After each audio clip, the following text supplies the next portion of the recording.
어제 새벽 비트코인이 24시간 기준으로 청산된 포지션은 $1빌리언, 원화로 약 1조 3천억 원, 그 중에서도 롱 비중이 약 1조 원 가까운 청산이 나오면서 비트가 크게 하락하는 움직임이 나와주었습니다. 대체 뭐 때문에 하락이 나왔는지, 새벽에 나온 악재 기사들은 어떤 시선으로 바라봐야 될지랑 어떤 이유에서 비트코인 하락이 나오는지를 좀 빠르게 짚어보는 시간을 가져보도록 하겠습니다. 첫 번째로는 헝다그룹의 챕터 15 디폴트 이슈입니다. 챕터 15는 외국계 기업이 희생을 추진할 때 미국 내에 있는 채권자들의 채무 변제 요구랑 소송으로부터의 기업을 보호하는 규정입니다. 한때 2020년도에는 중국 건설사 중에서 자산 규모를 1위로 달리던 헝다그룹은 문어발식 사업을 확장하다가 2020년도 8월 중국의 강력한 대출 규제로 유동성 위기로 파산 위기에 처했었고, 2021년도 9월달부터 파산 위기였던 헝다그룹이 중국 내에서의 파산 신청이 아닌 미국에서의 먼저 파산 신청을 한 이유는 해외 채무부터 조정을 하기 위한 것으로 보여지고 있습니다. 정확하게 말씀드리면 2년간 지속됐던 부채 상환 이슈는 중국 경제 전체에 악영향을 끼칠 수 있기 때문에 순차적으로 그 일 처리를 하는 하나의 절차라고 보여지고, 헝다그룹의 파산은 불가피할 것으로 보여지고 있습니다. 그럼 여기서 궁금하신 게, 현재의 헝다 이슈랑 과거 리먼 브라더스 사태랑 비교해서 저에게 물어보시는 분들도 많으셨었는데, 우선 결론적으로 저의 생각을 먼저 말씀드리면, 현재의 헝다 이슈는 과거 리먼 브라더스와 같은 연쇄정이 있을 거라고 생각하지는 않습니다. 리먼 사태는 모기지로운 상품을 파생 상품으로 묶어서 팔면서 도미노식 파산이 일어났던 케이스이지만, 현재의 헝다의 경우는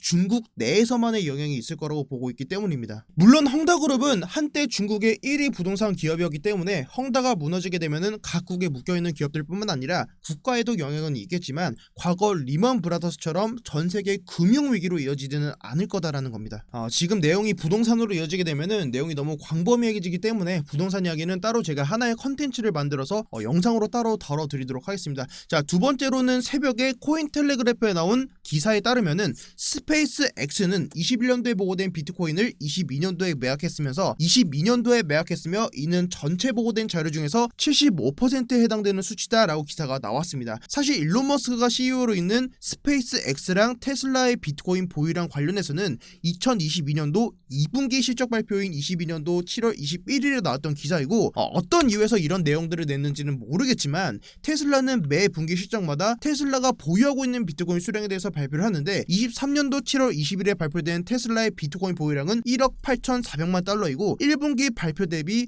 변화된 수량은 아직 없습니다. 저도 내용을 좀 더 자세하게 살펴보니까 사실 오늘 새벽에 발표된 그 내용이 과거에 있었던 그 내용을 다시 한번 더 언급했던 그 내용이기 때문에 사실 현재의 악재라고 보기는 좀 어려운 것 같고, 결과론적이지만 비트는 어제 영상에서 말씀드렸던 하락이 나오기 시작했고, 저는 어제 말씀드렸던 구간 안에서 비트코인 1차 매수 들어갔습니다. 비트갱스터 텔레그램방에 가장 빠르게 공유를 드렸고, 아직 브리핑 받아보지 못하시는 분들께서도 유튜브 고정 댓글에 링크 남겨드리고 있으니까 들어오셔서 관점 받아가시면서 투자에 조금이나마 도움 받아가시면 저도 정말 좋을 것 같고, 그리고 어제 영상 댓글에 보니까 이번 하락에 도움이 되었습니다. 매수는 4분할로 40% 정도 하신다고 말씀하셨는데 60%를 남겨둔 이유가 궁금합니다. 이건 제가 답변을 드렸는데, 일부는 리스크 관리 목적이고 일부는 알트코인 매수를 하기 위해서입니다. 만약에 제가 목표하는 반등이 나온다고 하면은 그때는 다시 또 알트코인 브리핑으로 여러분들께 좀 전달 드릴 수 있도록 하겠습니다. 그리고 한 가지가, 비트갱스터님은 15K 저점을 깨지 않는다라고 하시는 관점인가요? 네, 이게 작년 말에 나왔던 15.4K를 말씀하시는 것 같은데,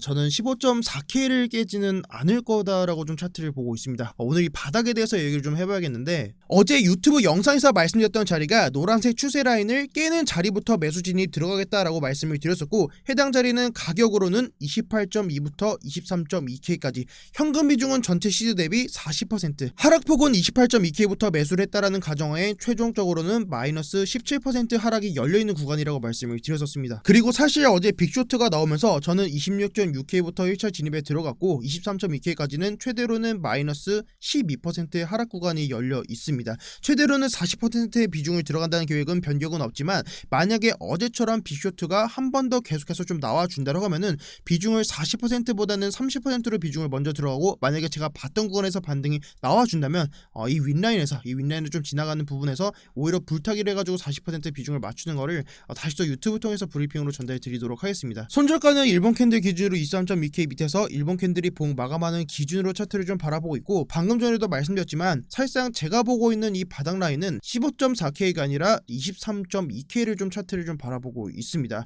지금 나와주고 있는 게 중국발 경기 침체, 일론 머스크, 후오비 등 최근에 악재 기사들이 정말 많이 쏟아지고 있습니다. 호재에 매도해야 하고 악재에는 매수해야 된다라는 말이 있는데, 사실 이게 기준을 명확하게 잡지 않고 그냥 이슈만 놓고 진행을 한다면 상당히 무모한 행동이 될 겁니다. 제가 과거에 2023년도 3월 10일에 유튜브에서 여러분들께 공유드렸던 자리 중에 하나가 SVB라고 불리는 미국의 실리콘밸리 은행이 파산 위기에 있었을 시기였습니다. 비트코인 폭락 모두가 포기할 때 반등할 겁니다 라고 말씀을 드렸었고, 그 당시에서도 제가 지금 보시는 매물대 지표로 여러분들께 좀 다뤄드렸었는데, 3월 10일에 바닥을 찍고 비트코인은 최대 59% 반등이 나와주었습니다. 당시에 제가 말씀드렸던 게 19.5K가 바닥이니까 무조건 사야 한다, 악재에 사야 된다 라고 말씀드리지 않았었습니다. 단기 물량이 많이 쌓여있는 구간이기 때문에 저의 매매 관점에서는 롱 매수 진입에는 매력적인 자리라고 보고 있고, 일본 캔들 기준으로 이 매물대 밑으로 종가 마감하지 않는 이상은 추가적인 반등이 가능한 자리이고, 만약에 이 자리를 이탈하고 내려왔을 때는 그 다음 자리 17K까지 하락할 수 있다는 가능성을 열어둬야 된다. 현재 구간도 저는 동일하게 차트를 보고 있습니다. 어제 새벽에 27.5K 라인을 깨고 내리면서 첫 번째 매물대까지 다이렉트로 하락이 나와주었고, 해당 자리에서 아랫거리를 달아주면서 반등이 나와주고 있습니다.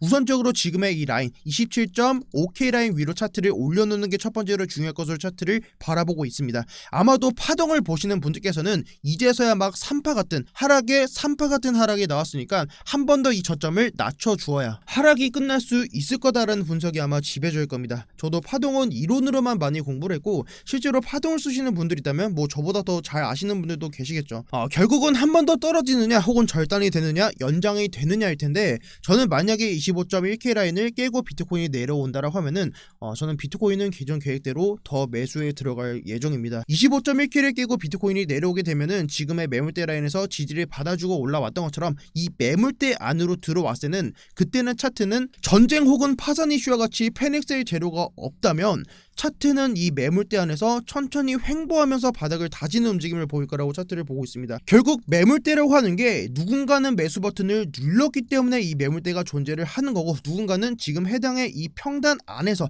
이 근처에서 비트를 보유하고 있을 텐데, 차트가 만약에 내려왔을 때 그 당시에 경제 상황이 좋지 않다면 매도로 대응하고 차트가 무너질 거고, 큰 악재 이슈가 없다면 이 바닥 매물대가 매도 없이 매수로 지켜주면서 강하게 반등할 수 있는 자리라고 차트를 좀 바라보고 있고, 결과적으로는 제가 거의 한 달 정도를 기다렸던 그 자리가 지금의 자리입니다. 제가 방금 전에도 25.4K를 보지 않는 이유가 사실상 너무 먼 미래에 대한 그 차트를 좀 보는 거를 좋아하지 않기 때문에, 우선적으로 제가 지금 보고 있는 바닥은 23.2K 라인으로 차트를 바라보고 있고, 만약에 제 관점이 틀리고 23.2K를 깨고 내린다고 하면은 그때 다시 15.4K에 대해서 브리핑을 전달 드릴 수 있도록 하겠습니다. 네, 오늘 영상은 이렇게 해서 마치고, 추가적으로 비트코인 움직이는 방향성 맞춰서 비트 브리핑, 그리고 이어서 알트코인 브리핑까지 이어갈 수 있도록 하겠습니다. 지금까지 비트 갱스터였습니다. 감사합니다.